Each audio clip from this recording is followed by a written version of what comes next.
Hey guys, welcome back to our channel. We are so happy to see you again, and yes, you hope you enjoy this episode. Yup, so welcome back to our channel. We had taken a brief break, but we are back. And a few things have happened while we were in the break. Yeah. And one of those things is that one of the girls transitioned into marriage. So, hey! Who's the girl? She just show us your ring. Yeah, so that's one of the few reasons why we took a break. We were all involved, so we just needed, to just take a break, sometime. And then today we're back again with a new interesting topic. And for that, we have an amazing guest with us. We're going to start a series, a wedding series, and we're going to be speaking about things that we did not know throughout the wedding series. Because you see, two girls transitioned, so before they forget some of the things that they went through, we want to share the same. So we have an amazing guest with us.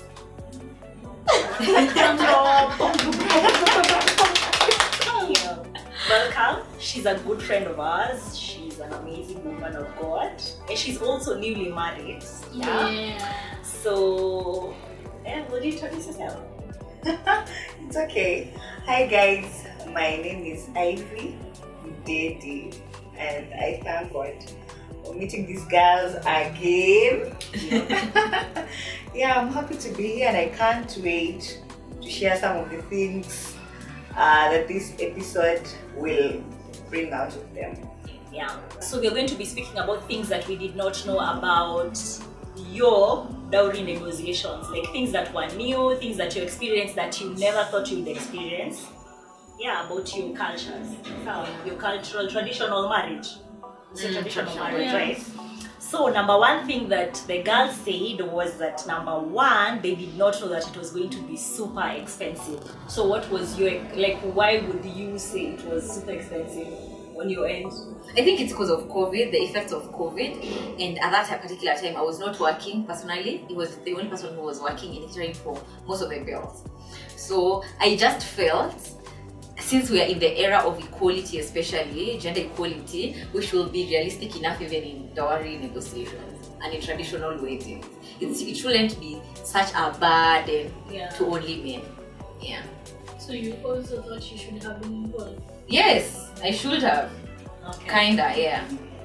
And paid something? Not paid for my hair, but I should have had control over what they're asking my fiancé. Yeah. Yes. Okay. That's my point. It's not that I want to pay for myself. I just want to have some bit of control on knowing how much this guy is required, or how many goats, how many cows that this guy is required to pay. Okay. Yeah. So for me, I didn't feel like it was an expensive thing. Of course, there's that amount of money that was coughed out, but I think it was a bit realistic at the moment. Yeah. So number one, we the point was it was like expensive. Then the negotiation, like Ivy tells us that the negotiation it's like some people sat down and placed a value on you. It shouldn't be an issue where a price is being placed on you, because your entire life you'll be staying with this guy, and also you'll still come back home. It's not that you're going forever. You'll still visit and visit again and visit and still see the same parents. If there's something you need to take home during Christmas, you'll still take. So there are many opportunities to give in future, not this wholesome. Yeah. You see, it's not a matter of we want this thing we've never had. You can still have it in future. Yeah. Because we are still sons and daughters of this family, we will still come back again. But placing a price on someone, it's totally something else, something really different. Yeah. So I think uncles out there and future uncles to be, this is something we should learn, that there are many opportunities to give, and not and not just placing someone in a situation where they feel pressure that they're being asked to give a lot of money, which they may not even, the family cannot even account for what the money is really all about. But just because it's being called dowry, that's why there's this big amount. The fact that it is dowry, it is this big amount that, So I think that issue should be really raised out somewhere out there, so that our society can also heal from some of these issues. You know, I've remembered of a story someone was giving us that, like, during his dowry negotiations, it was really bad, like really bad. He was actually asked for like 1.2 million, and I think the family saw that he was doing well with himself. You know, he was driving a good car, so they really extorted money from him. But out of that, he swore to himself that he will never allow his wife to go back to home. Like, even the burials in the in the wife's family, she's not permitted to go. She's never been there after Christmas. She's never been there for anything. They've never gone back because he felt like he bought her. That's the problem of is it monetizing? Yeah. Being greedy on the dowry ceremony. Yeah. Because ideally, a dowry ceremony, it should be positive culture. I've heard of people who one goat was worth 5 shillings. Because the whole idea is not the money. Yeah. The whole idea is for families to be friends and to know one another, because this is a journey that has been started by families to go a long way. So you monetizing a goat and saying a goat is 100,000, one goat, and you need to remove to do 99. You see how much it's too much. Yeah. And you can't price someone. You can't like tag Imelda and say she's worth 20 million. I mean, are you worth any money? No. No, I think it's just unfair. Like, guys, I remember when in campus in law, I don't know which unit, but we were taught that dowry is actually a token of appreciation, Yes. and it should never be sufficient. It should never be It should never be sufficient. sufficient. And in like my culture, my tradition, in our tradition, dowry never ends.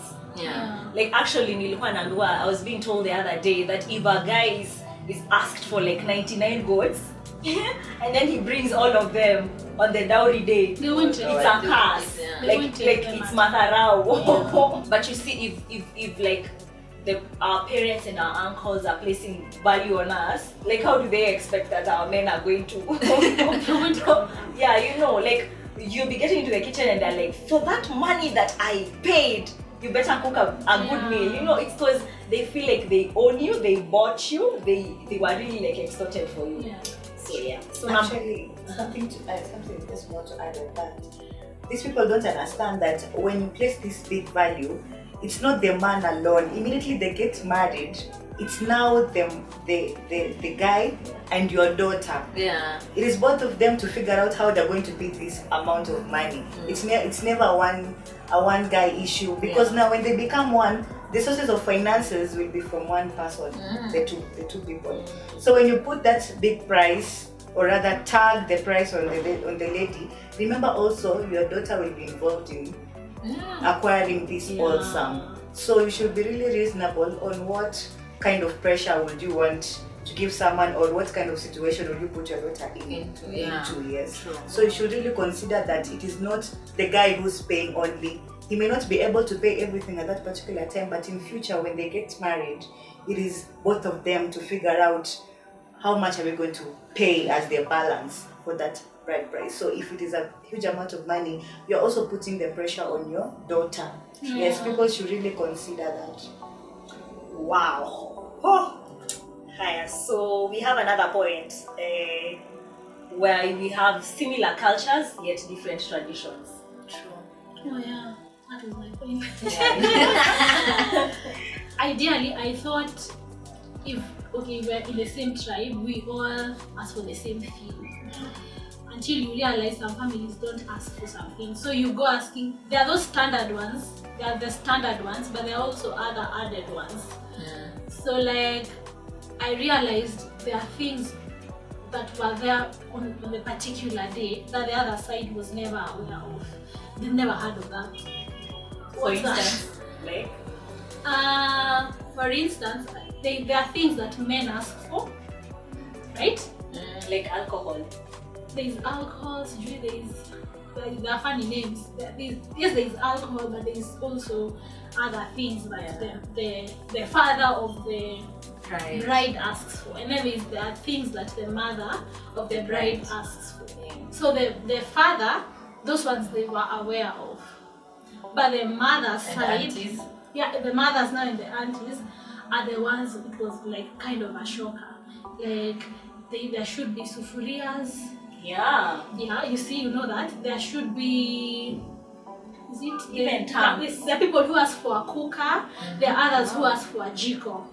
It depends. Bora ni kitu ya kupikia. So I think culture has also, as we grow, some things have been eroded because perhaps those were things that were asked for kitambo, but maybe my family has retained them because when you read even the small book, those things are there. But as culture goes, some things are removed and removed. Yeah, like I know we've said similar cultures yet different traditions. I know of me and Janice are Kikuyus and Imelda too. Yeah. Me, I'm half. By name she is. So my granddad, like in our family, we don't do the lessons. You know how you girls are covered. Yeah. And it's perceived that if a guy makes a mistake, it's embarrassing. Yeah. Or rather, like there's Not given a penalty. Yeah. and my family feels like there's no need for that kind of drama. Like when he came here, he knew it was you. I know it's fun, but have you ever thought about him missing the actual girl? That would So be embarrassing. It's very embarrassing. So my granddad was telling me that one time they went to a wedding. They went like for that traditional ceremony, and then one person, like in our bari, in our clan, confused and picked the wrong lady. Yeah. So you can imagine the embarrassment, the fear that maybe it's a symbol that your marriage will not work. You know, like you know, there are all those notions. So for him and for my clan, we don't do such. Like we don't do such covering mini. I can't really recall. I think the last time we did it was like 10 years ago. So you'll find that the person that you're getting married to, they do that. Yeah. You know, so it's like different, similar cultures but different traditions. True. Which reminds me also, Yeah. the people who are telling me I shouldn't have gone out. During the ceremony, I was you're asked called. to go. Yeah. But then there are people who are like, no, you should stay in the house the whole time. No one should see Until you they until agree. the whole day. I mean, Really? Like really? Nimekuwa na yeye jana, mbona sikuone leo? I think those things keep Changing, yeah. Yeah, so you find like you of similar tribes and similar Still cultures, but different. like different traditions completely. define what suits your Yeah, tradition. sure. Yeah, so lastly, this one I think we can all like talk about is family conflict. Like during that process, you guys thought, hey, it's two families coming together. Like, you know, my mother and his mother are gonna make like good friends. Like his uncles and my uncles will really be a good team, you know. Yeah, and then you realize, voila, it's like family conflict. Imelda. What's there? Not really family conflict in our case. I think it's just family members wanting control over something that is not theirs. I feel like that is my biggest concern. Yeah. That this is my ratio, this is how we've planned, this is what we want. So please, you do yours, do what you want. But if this is mine, let me do me and let us do us. Because even expectations are risen just by family members. They want to do how many shukas, they want to do how many goats, and they want each goat to be spray how much. And I'm like, are you serious? So I feel like those two people who want to have control over your traditional wedding can be really frustrating and take you to the edge because they don't know you. Yes, they know you, but they really just want to frustrate you in the process. So at the end of the day, we still have to pray for wisdom from God because we need to ask Him, I need the strength and the wisdom to handle these people. Because when all is said and done, they're still my family. But we need to echo those boundaries. We need to put those boundaries, and that is also the time that you need to really defend your man, because they may want things that anyway they're so unrealistic, and you're like, I'm not doing that. You do yours, but I'm not doing that for this guy, for me. Yes. So I feel like it is a test. It's a test to test your limits, number one, and also how much can you defend your man. Yeah, because I know of people who, like my auntie was telling me how, like, for her, when she was being paid dowry, they had nothing. Like, the guy had nothing. And she goes to the dad and says, hey, like, he doesn't have anything right now. And the only thing he brings is, like, you'll have to take what he brings. Yeah. Because he's the that's guy. what he has. Because that's what he has. But I assure you, because this thing never ends, imagine he'll come back, like, we'll always come back. And that's what happens.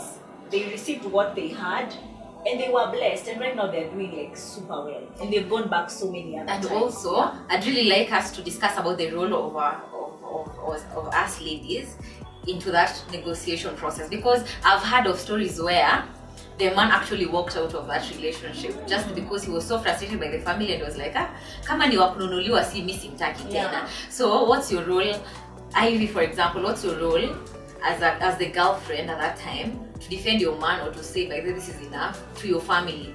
Considering these are your family, this is your dad that you cannot say hi to unless unainama, and this is your husband to be, and you know his financial status. Even if he's okay, well up, but what's your role there? I think one thing people need to know is that the moment you begin to start the journey of marriage, you already want him. And at that particular time when you're going for dowry negotiations or to ask for the list, you should be able to know how much both of you have. Now, it is not about the girl. It is both of you. How much do we have? Yeah. Because both of you will be involved in the finances of either financing the food that particular day. You have your own clothes of couple goals. Transport. Yes. The transportation of the entire village to the other village. So, I think you should be able to stand up for both of you. Yeah. No, it is not like standing up for him, but standing up for both of him, because it is a win-win. Yeah. So you need to talk to your family and tell them, now you should know that whatever he has, please appreciate it, accept it, because in future we will have this and this, and then you come clean and tell them, we may not have whatever you need right now, or whatever you're asking for, but be sure God is going to bless us. They should have that grace of knowing that there is tomorrow. It's not about today. That 1 million cannot last you for so long in this Kenya. It cannot last you for so long. So I think you should be able to stand up for both of you.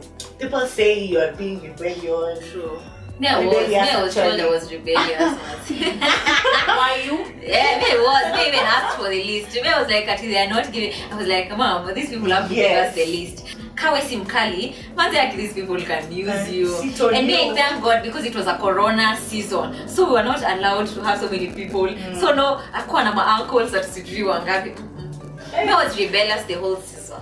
But I thank God, because God gave us, our family, especially my mom, was very upfront on what she wanted, because initially she didn't even want the dowry. She was like, I want to bless you, you go. But because this guy wanted to do the whole process, was like, okay, but this is our budget. We can't go beyond this. And she had to sit down with the wazee and were like, this is what my daughter and the husband will spend. If it's beyond this, musikuje. And I was like, yes, this is now this is what we wanted. Yeah. It is good to also share with them. In fact, they should know through you. They should be able to know what both of you discussed. True. Like, if we have this amount of money and they expect and they want to give us a whole season of our budget, they should be able to know, now this is our limit. Yeah, this is our limit. We stand up for it. I remember, if God can give you the favor to have some access of control towards the whole process, thank God for that process. Thank God for that favor, and please take up the control. Yes. Don't like push parents to an extreme that it is no longer juicy. But then again, do it with a lot of wisdom. Take control of the process. Approach your parent. Tell them, this is what we have, Dad, and kindly accept it with all love. Just to know that I am getting married and God is in this, and in future when we have something, we'll always bring home. And also, it's not about just having something to bring home. It is about love. For both families. It's about love and respect. You know, the honor. If honor has a fragrance, the word honor. So we come from this a problem of H. This honor has fragrance. So when there is no honor, you feel, you see the way takataka kanju ikipita, you feel the smell. Now that's how this Honor smells.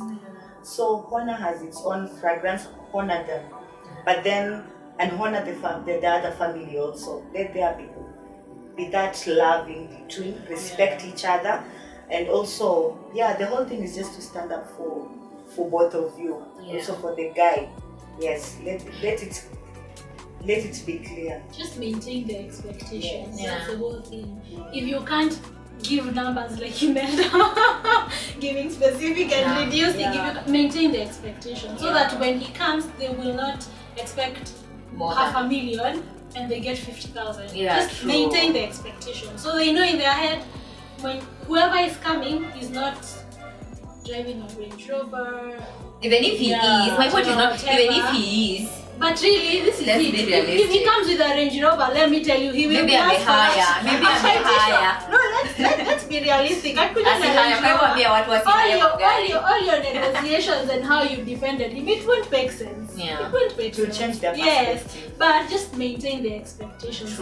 Yeah, so just maintain the expectations, have fun along it, and whatever comes your way, I think you can always handle it.